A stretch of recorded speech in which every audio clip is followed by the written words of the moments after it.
안녕하십니까. 오늘은 공부 시간에 대해서 한번 생각해보는 시간을 가질까라고 생각을 합니다. 우리가 24시간이 모든 사람에게 주어져 있다는 것은 굉장히 공평한 일이죠. 어떤 사람은 20시간이 주어져 있고 어떤 사람은 한 10시간 정도가 주어져 있고 이러다 보면 굉장히 불공평할 텐데 누구에게나 우리가 24시간이 주어져 있다는 것은 어떤 의미에서는 굉장히 공평하다라는 것을 이제 의미해 줄 수가 있습니다. 그러면 우리가 24시간 중에서 공부는 얼마나 해야 될까요? 얼마나 할 수 있습니까? 제가 이 이야기를 이제 시작하는 이유는 간단합니다.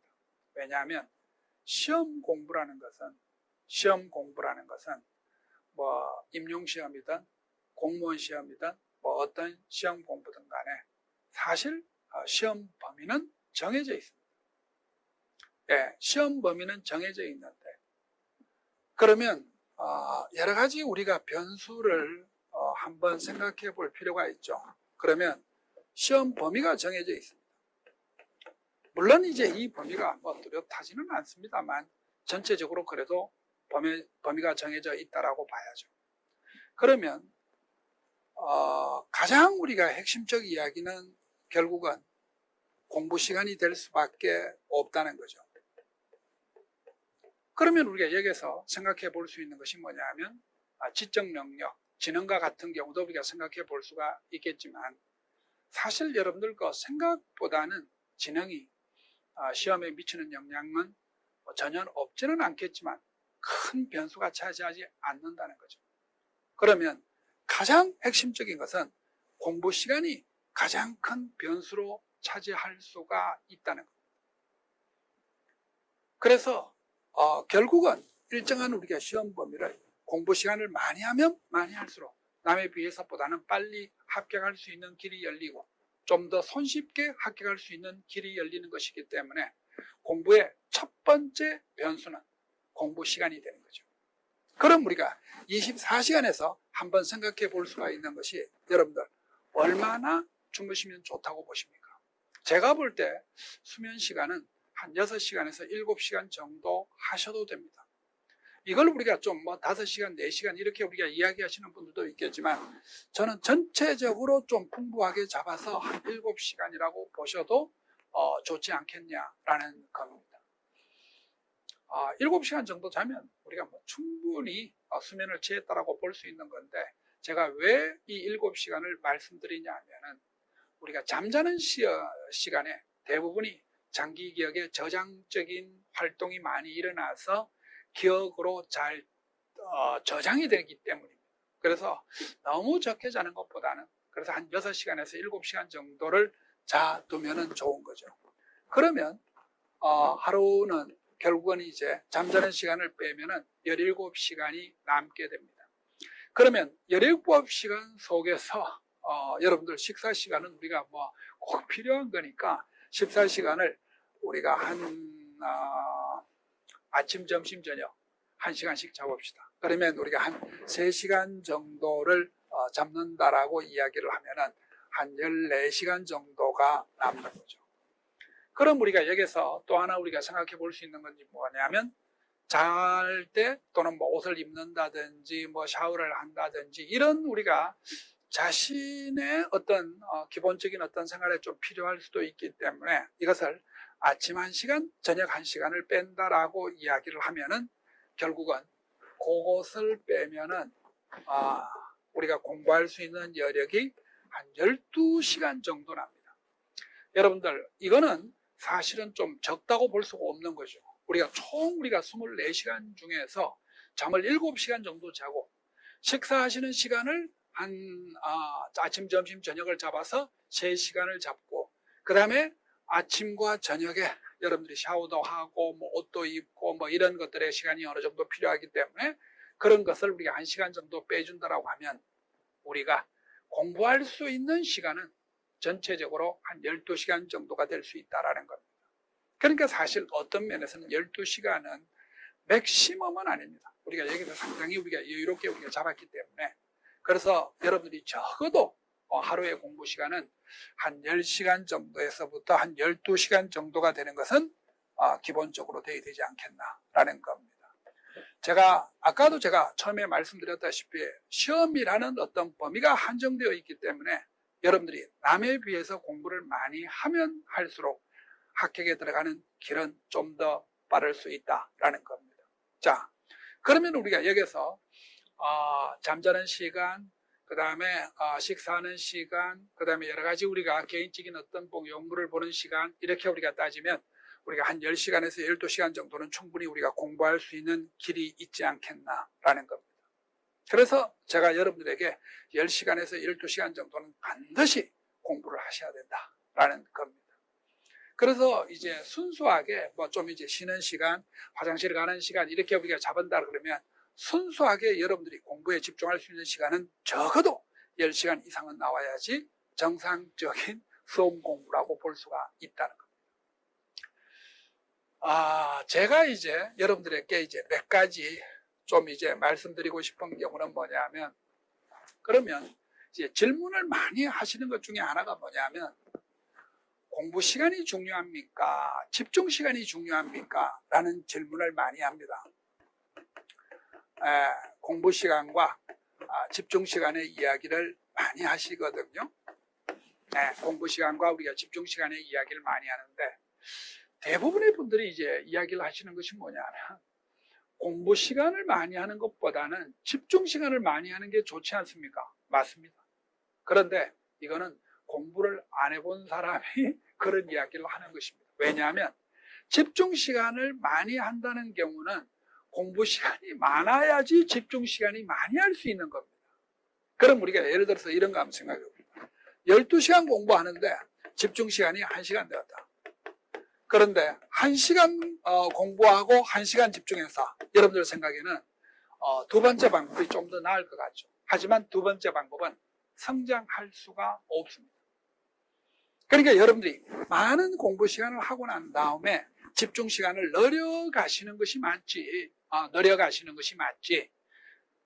이것을 여러분들이 공부 시간을 줄이고 집중 시간만 가진다는 경우는 한계가 있을 수밖에 없다는 겁니다. 그래서 여러분들이 이제 좀 제가 말씀드리고 싶은 것은 뭐냐면, 이 공부 시간을 늘리는 방법을 좀 고려하시는 것이 우리가 좀 좋지 않을까라고 하는 겁니다. 그래서 우선은 제가 여러분들에게 이제 좀 강조 말씀드리고 싶은 것은 뭐냐면, 공부 시간을 늘리는 가장 우리가 핵심적인 것 중에 하나는 습관화입니다. 가장 우리가 많이 사용하는 말이 습관화고, 이것을 자동화라는 의미를 사용해 주는 경우들도 이제 있습니다. 무슨 소린가 하면, 여러분들 일어나면 공부하고 누우면 자고, 그러니까 생각이 줄어들어야 된다는 거죠. 오늘 공부할까 말까, 오늘 예를 들어서 어디서 공부하는 것이 나을까, 이런 생각은 별로 도움이 되지 않는다는 겁니다. 그래서 여러분들이 일어나면 공부하고 누우면 자고 하는 이런 패턴을 끊임없이 우리가 자기를 그냥 루틴화시키는 거죠. 습관화시키는 겁니다. 그래서 몇 시부터 몇 시까지 준비하고 몇 시부터 몇 시까지 독서실 가고 몇 시부터 몇 시까지 뭘 하고 하는 경우를 하루에 일정하게 우리가 시작하는 경우를 패턴을 만들어 놓고 그 패턴대로 움직이면 되는 겁니다. 그러니까 하루 시간을 패턴화시키는 것도 중요하고 일주일 시간을 패턴화시키는 것도 우리가 중요합니다. 그래서 습관화를 우리가 시키는데 좀 초점을 두시면 되는데, 보통 우리가 습관화는 어느 정도 우리가 이루어지는 것인가 하면은, 이제 런던의 우리가 심리학자에 의해서 우리가 주어진 경우는 뭐냐면, 한 60일 정도 하면은 이게 습관화가 될 가능성이 많이 있다라고 이제 이야기를 합니다. 그러니까 여러분들이 한 2달 정도만 이 습관화된 대로 움직이기 시작하면 그것이 여러분들에게 우리가 습관화가 될 수 있고 자동화가 될 수 있다라는 이제 이야기가 되는 거죠. 그래서 여러분들이 우선 가장 중요한 관건은 공부 시간을 늘리는 것이라고 보실 수가 있습니다. 그리고 좀 전에도 제가 말씀드렸다시피 집중이 안 되더라도 공부 시간을 늘리고 일정하게 우리가 유지시키는 것이 좋습니다. 그러니까 소위 말씀드려서 집중이 안 되더라도, 소위 말씀드려서 앉아있는 시간이라도 늘어야 된다는 겁니다. 그러니까 여러분들이 책상에 앉아서 주무시고 책상에 앉아서 뭐 다른 일을 하시더라도 엉덩이를 느긋하게 책상에 붙여 놓으셔야만이 공부 시간이 늘어나고 집중 시간이 우리가 늘어날 수가 있다라는 겁니다. 그러니까 책상이 자신의 어떤 생활화, 습관화에 가장 우리가 기본이 되어야 된다라는 경우를 좀 말씀을 좀 드리고 싶습니다. 그리고 여러분들 이런 것들도 제가 한번 여러분들에게 좀 추천해 드리고 싶은 것이 이제 뭐냐면 좀 추천해 드리고 싶은 것이 이제 뭐냐면은 폭발 시간이라는 것을 폭발 공부 시간을 한번 가져보시기 바랍니다. 이게 뭔 소린가 하면 우리가 보통 이제 10시간에서 12시간 정도 공부하는 것이 효과적이라고 이제 이야기를 하지만 이것을 하루 정도는 한 달에 한 번이나 한 두 번 정도는 12시간을 돌파하는 겁니다. 그러니까 이제 예를 들어서 한 16시간에서 한 18시간 정도 공부하는 날을 한번 가져보시기 바랍니다. 예를 들어서 토요일이라든지 일요일 날 여러분들이 조금 이제 진도라든지 기타적인 등등과 조금 연관이 없고 약간 좀 무료하기 시작하는 날 하루를 여러분들이 좀 잡으셔가지고 아침 7시에서부터 저녁 한 11시, 12시까지 풀타임으로 한번 공부를 몰아보시기 바랍니다. 물론 그 이튿날 공부가 좀 잘 안 될 수가 있습니다. 아무래도 컨디션이 조금 안 좋아서 조금 이제 공부를 하시기가 좀 어려울 수도 생깁니다만 이거를 한번 하면은 여러분들이 자신감이 꽉 차오릅니다. 그래서 한 달에 한 두 번 정도 하시면 여러분들 스스로를 좀 다시 한번 생각해 볼 수 있는 기회가 될 수 있을 것 같습니다. 자, 여러분들 하루 24시간 속에서 10시간에서 12시간을 하지 않는다는 것은 여러분들은 삶의 낭비를 가지는 겁니다.